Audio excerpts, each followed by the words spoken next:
I was just proud to be on this planet. Like, damn, that's James Brown. I don't take nothing from Michael. I think he's a great entertainer, and he touched How a old lot was of you people. first see James Brown though? He touched a lot. He touched a lot of people, but James Brown just. I don't know. He brought consciousness to me before I even know what consciousness was. So I gotta give to James Brown all even past the entertainment. You know what I'm saying? Just the entertainment just it's a bonus to it. But I'm going with James Brown. Ooh, ready through that James Brown to Bankai. Y'all hear that shit? Yeah. Here go Nitro. Now I'm just curious because I know you didn't grow up with James Brown.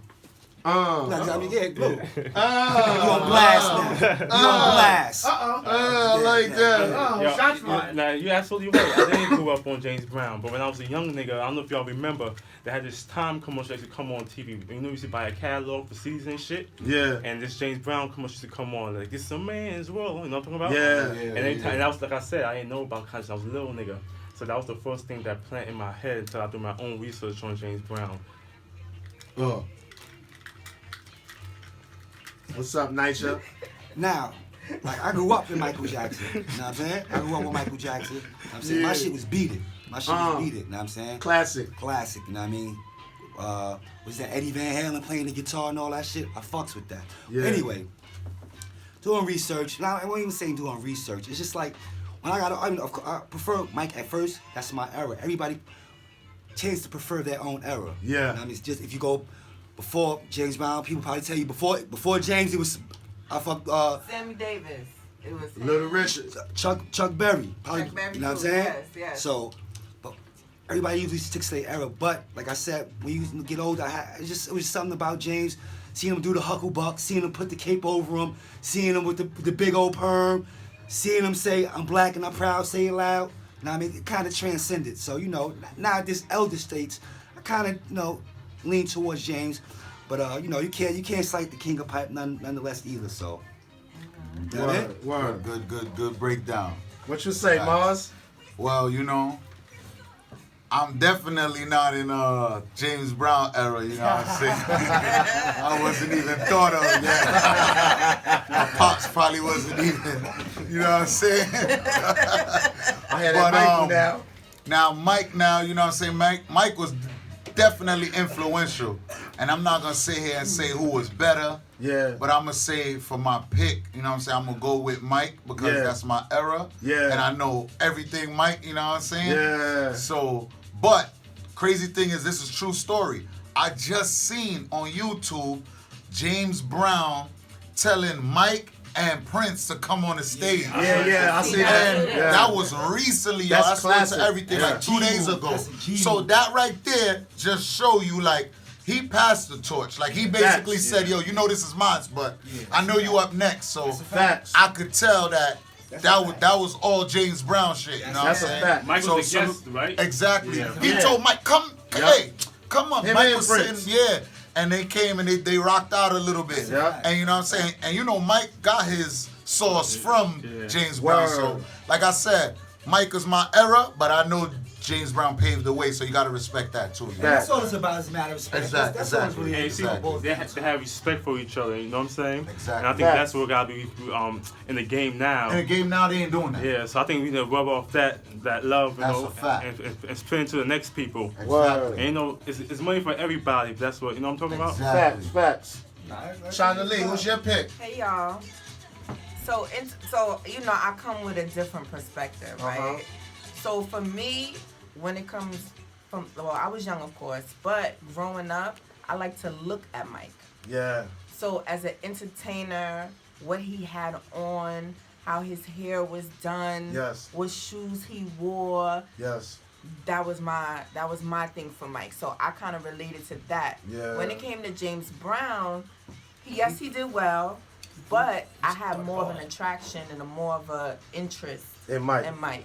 Got you. So for me, I'm gonna go with Mike. Much respect to James Brown, of course, Mm-hmm. because we all take a little something from him. But Mike is my pick. Yeah, exactly. It's an era thing because James Brown fathered all those styles that Michael embodied in his day. That's a fact. You know what I'm saying? And Michael was a light-skinned nigga, you know, after a certain amount of time. So, you know, he had a lot more interest from the ladies. You know what I'm saying? And, you know,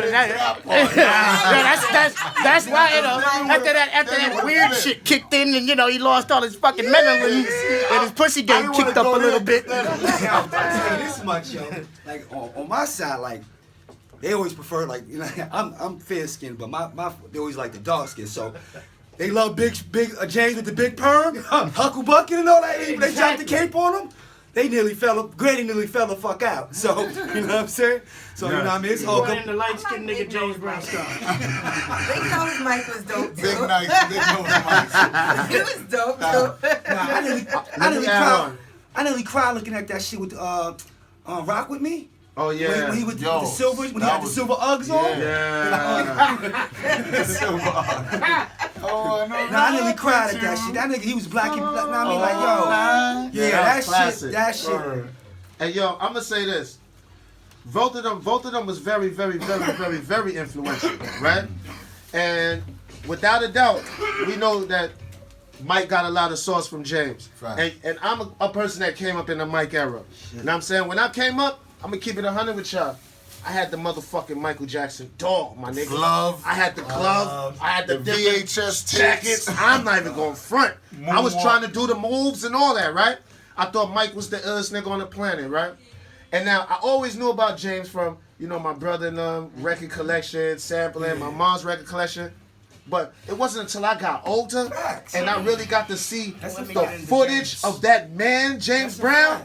You said, I grew up watching Michael, so I knew Michael could do it. Man, nobody moved on that stage like James Brown I ever seen in my life. And you know, we all entertainers in here right now, so we know. I never seen a man work that hard on the stage and make it look effortless. James Brown created the moonwalk. Word. Michael Jackson did not do that first. I gotta debate you on that. Okay. Because it was actually one of the guys out of Charlemagne that created the moonwalk. Okay, I'll say. Let me rephrase that. James did it before Mike. I'll say that. Word. Let me rephrase Charlemagne's that. a group. That was a group. But yo, no, and I agree with you on that. But yo, I didn't see James Brown do shit that I never seen nobody Slide ever. across the stage. Yo, fuck just slide across the stage. I see that man slide across the stage on 1 foot. How the fuck you sliding on 1 foot? Amazing He got shit. good ankles. Word. His footwork and coordination. And then you know the times when he be like closing out the show, Macy on him come with the robe, and then he like, I ain't done, I'm still going, yo, that shit is, oh my god, like He was well into his seniors performance. well into his seniors. Yeah. And I want to say this too. I love the way Mike dressed. I just told you I had the doll and all that. But yo, my man James had black excellence when he dressed. Like my man to come through. Yo, you seen him at the Thriller in Manila? When they had to fight with Ali and them? My man came through off the plane with 2 shorties on each arm. The shorties holding hands. He had the ill whole suit with the chest out with the big brawling. He had the big brawling shines before brawling shines was brawling shines, man. I'm like, he got slick Ray chains on in 71. What the fuck, y'all? You know what? James Brown, I have to say, James Brown had a swag that Mike didn't have. Yes, James Brown's swag was like, Fact. Yes. he knew he was soul brother number one. Soul. It was the soul. Word. Mike went pop. You know what I'm saying? Mike went pop. Mike went pop. James he had embraced that that soul. You know what I'm saying? Mike had it, but Mike went above. You know what I'm saying? That's what it was. And last thing I want to shout James Brown out for, to me, in my honest opinion, the first hip hop song I ever, you know what I'm saying, could date back is James Brown, King Heron, man. Like, he was dropping straight bars in that, man. If anybody ever listened to that song, I advise anybody I gotta to. go do homework. Straight bombs. Yeah. The man is rapping about Heron came into the club, got on the stage, and then told all the fucking people in the club what he's doing to them. I never heard no shit like that in my life. As a DJ, I definitely gotta say that James Brown is much more influenced over, in my life, way more than Michael Jackson. I mean, entertainment-wise, anything like that. Of course, I think they're both equal, you know, as far as, Yeah, you know, as that, I you know, agree. it's era based, you know what I'm saying? And they're both fantastic gods. But as far as, you know, influence, you know, and you know, Culture. music and culture and Yeah. to me, you know, Community. James Brown's sound, you know, is what, you know, we kind of crafted the entire form of hip hop from. You know what I'm Word. saying? That's a His fact. production came from those hardcore drums is what we based That's a fact. all The of this most sampled all man this in hip-hop DJing and shit history. from. Great, yeah. But you know, that wasn't the question. You know what I'm saying? It was the entertainment was the level, but you know, I just had to get that in as a DJ. Yo, But also on another side note, I gotta shout out the Eagles because they just surpassed Michael Jackson as the greatest selling album of all time. He had the greatest selling album of all time with Thriller for Hotel California? 20 plus years. Wow. But the Eagles this week just surpassed him with the greatest hits album. Wow. The greatest selling album of all time. So big up to the Eagles. Wow, big up to the E. That's crazy. I didn't even I know want that. to also highlight Michael Jackson and James Brown from the example of like, you know, like they will bring you up and then bring you down. So like how they endure when they try to bring them down, they still persevered, both of them. So shout out Michael Jackson and James Brown for Facts. persevering with the machine that brought them up, trying to bring them back down. down. And they still persevered. So shout them out for that. This one right here. And my man Dead presidents. My man passed on Christmas, right? This payback, huh? Big payback. My man passed on Christmas, right? Yeah. The big Yup. payback. When I heard this, I So went yo, back. so man, we know Yeah. we just had our great debate. You know what I'm saying? We still here. Y'all ready? You know what I'm saying? Marz, you ready to spit some bars for the We people? rocking out. We rocking out. Do that now? Word, man. Not us. Throw one of the speakers Nah. for y'all. Yes, indeed.